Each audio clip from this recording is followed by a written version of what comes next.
Oma, me conta sobre como vocês vieram parar em Arapoti, qual foi a trajetória até aqui, por que que vocês vieram para cá? Eu era casado com um agricultor e lá não tinha futuro para nós, que o irmão mais novo dele ia assumir a chácara. Daí nós compramos uma chácara aqui, mas naquele tempo os produtos agrícolas não iam muito bem, que nós não tínhamos a venda na mão. Então produzimos leite. E esse leite foi através da cooperativa para a indústria em Carambeí. Quando que você começou a trabalhar na questão da imigração para Arapoti, como é que foi isso? Isso já era antes de casar um Uhum. pouco, e eu fazia administração. As pessoas vinham aqui, compravam as terras e tínhamos pessoas para medir as terras e eles tinham que pagar e eu tinha que administrar.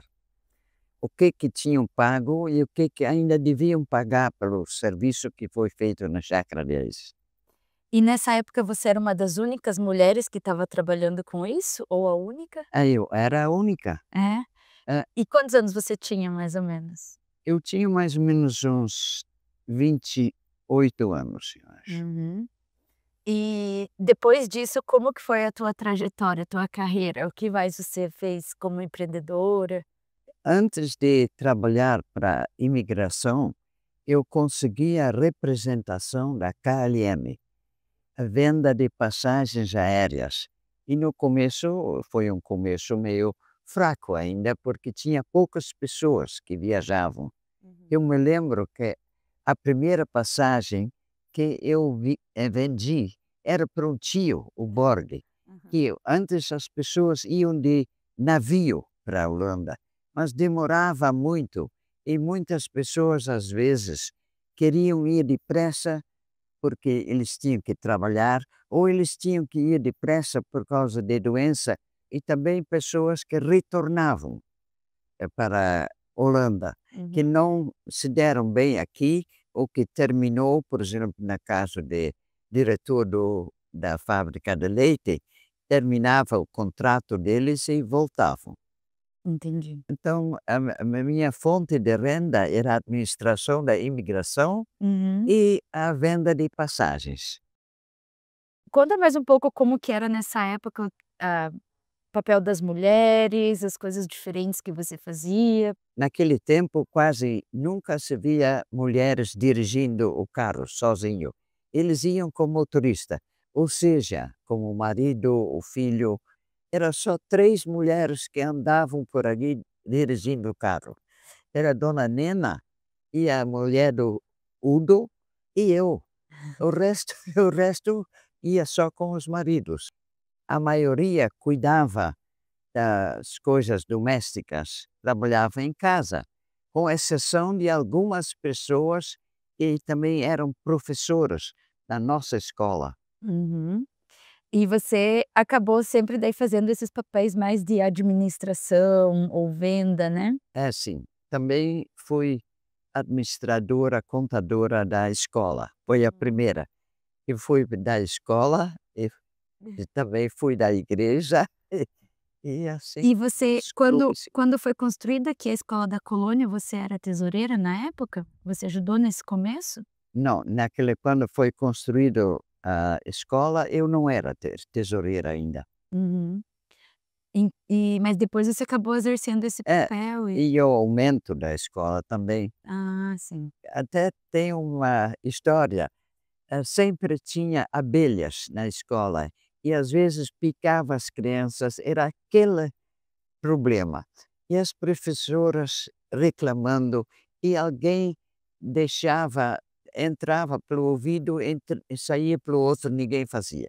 Eu fui como uma carreta embaixo e uma escada bem alta, eu fui lá em cima para acabar com Tirar. essas abelhas. Então, conseguia resolver bem as coisas, né. É, Conta um pouco do esporte no começo aqui em Arapoti, vocês jogavam bastante tênis ou vôlei ou co tênis foi bem mais tarde, Uhum. mas o que o nosso esporte, o meu favorito, era andar de cavalo. Era nosso meio de transporte também, que naquele tempo eu não tinha carro próprio ainda, só mais tarde. Daí de cavalo ou com a charrete e eu ia para a cidade ou fazia as compras e até nós atravessamos o riozinho lá embaixo para ir visitar as pessoas. Meu marido gostava também de andar a cavalo. Conta um pouco sobre o livro que você escreveu, como que foi a ideia de escrever o livro, como que foi esse começo? Ah, sim. Nós íamos fazer uma festa grande, né, de tantos anos de imigração e a colônia. E daí, como eu participava quase de tudo aqui, eles me falaram para escrever. E a cooperativa ajudou na parte financeira. Como eles queriam, eles ajudavam e nós tiramos até fotos aqui do museu e tudo. E as fotos foram publicadas no livro. Só que era só em holandês, né? Sim, Isso dificultou a distribuição. sim. E você acabou fazendo muitas entrevistas também com as pessoas da colônia, foi Se um trabalho bem demorado para fazer a escrita do livro? Foi. Eu fiz entrevistas com uns 12, 15 pessoas. Eu comecei pelos mais velhos, porque eu pensei, se eles ficaram doentes ou dementes ou sei lá o quê, vai ser difícil. Então eu falava por que vieram para cá, o que achavam da colônia, da imigração, os problemas que eles enfrentavam e tudo isso. E saía alguma coisa até interessante. A minha entrevista com Dona Margot, por exemplo, ela veio aqui como um tipo de estagiário e eles avisavam: Mas não vai encontrar muita coisa lá, não tem vida cultural.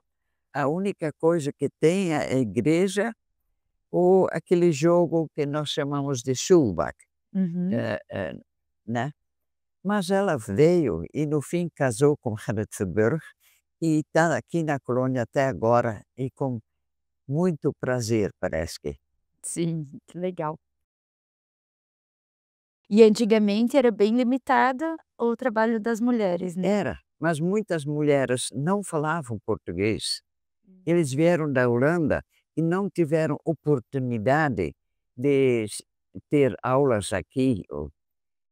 Então, alguns até aprenderam com as crianças, a pronúncia também. Aí as crianças falavam: não é assim, mãe, é assim. Uhum. Eu sei, Com os próprios filhos? sabe que alguém falava de Pirai do Sul, Aham. Pirai do Sul, Piratas. em Jaguarife. É, era normal, né? Era quase normal. E em vez de loja, falavam loja. Mas daí você conseguiu fazer essas coisas porque você foi estudar o português? E fui. Quando eu cheguei no Brasil, eu tinha que ajudar minha mãe, que nós estávamos uma família com 8 crianças e as mais novas bem pequenininhas, e ainda tínhamos solteiros que vinham na frente da família para seguir depois. Todo mundo comia na nossa casa e a gente lavava roupa e tudo. Então não sobrava tempo para me estudar. Daí, quando eu tinha 18 anos, quase 19, eu podia estudar em Curitiba para fazer o tal de ginásio. E Uhum. depois 3 anos em Castro para fazer contabilidade no que eles chamavam de o comércio.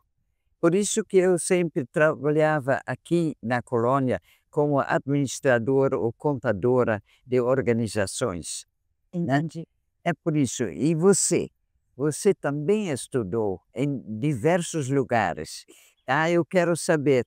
Eu ouvi dizer que você se formou primeiro como professora Sim, em Ponta Grossa. E isso. daí? Primeiro eu fiz letras, português e inglês, e mas eu senti que eu queria algo a mais para eu poder também empreender, então eu acabei optando por fazer um curso de administração em Curitiba.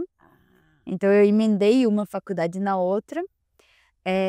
Depois disso eu segui carreira na área financeira, em empresas maiores como o Grupo Boticário, Madeira Madeira, e gostei muito da área em que eu atuei, mas veio a pandemia e eu resolvi voltar para Arapoti.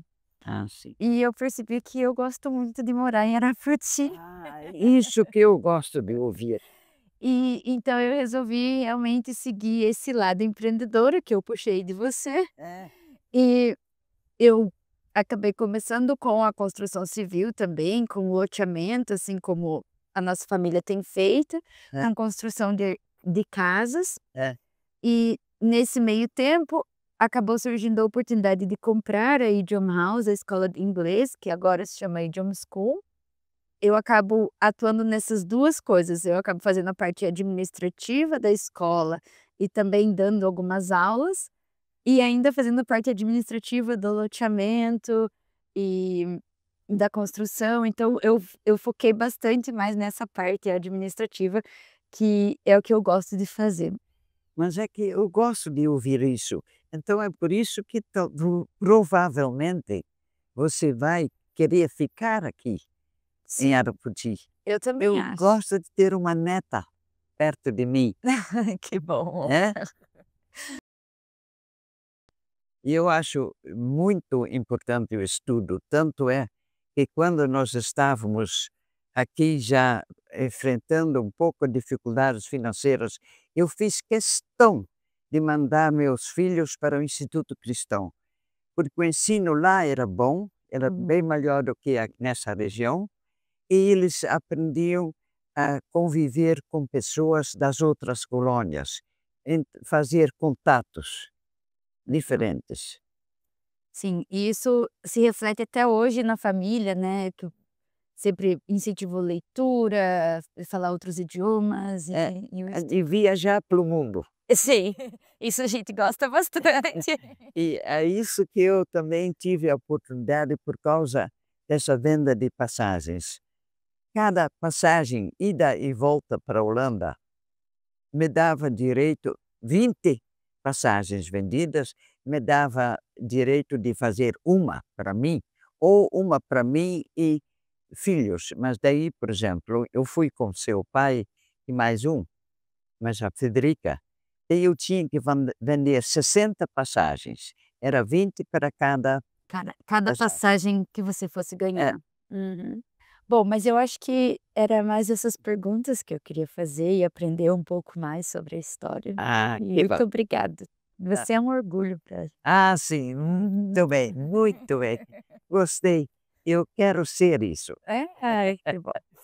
Que esses dias eu ouvi uma história de gente que falou da mãe, por exemplo, que era muito meiga e tudo.